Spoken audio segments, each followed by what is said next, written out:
میں ہوں عبید قریشی۔ آپ دیکھ رہے ہیں خبرنامہ ٹی وی۔ چیئرمین قائمہ کمیٹی برائے قومی اسمبلی اور NA-52 کے MNA راجہ خرم شہزاد نواز حلقہ کے عوام کے ہیرو بن گئے۔ مسئلہ سڑکوں کا ہو، گلیاں پختہ کرنی ہو، علاقہ میں بجلی پہنچانی ہو، گیس کی فراہمی کا ایشو حل کرنا ہو، مقامی پنچایت ہو، کسی کی خوشی ہو، غمی ہو، ہر جگہ راجہ خرم نواز عوام کی خدمت کے لیے حاضر رہتے ہیں۔ UC-15 لوئی بھیر کے چیئرمین ملک اخلاق احمد آوان بھی راجہ خرم نواز کے چنے ہوئے ساتھی ہیں۔ علاقہ کی تقدیر بدلنے کا وعدہ کرتے ہوئے اقتدار میں آنے والے راجہ خرم نواز اور چیئرمین ملک اخلاق احمد آوان نے علاقہ کی تقدیر بدل دی ہے۔ ہم نے ہر روز عوام کو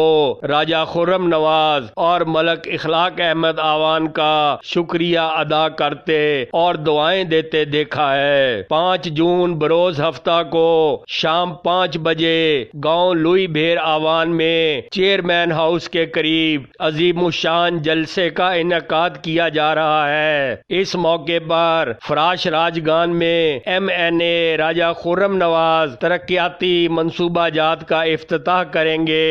ملک فضل محمود، چودھری محمد علی، ملک عدیل، چودھری سہیل احمد اور علاقہ معززین سمیت عوام کی بڑی تعداد استقبال کرے گی۔ دیکھتے رہیے خبرنامہ ٹی وی، پڑھتے رہیے خبرنامہ میگزین، ہمارا چینل سبسکرائب کیجئے۔ شکریہ۔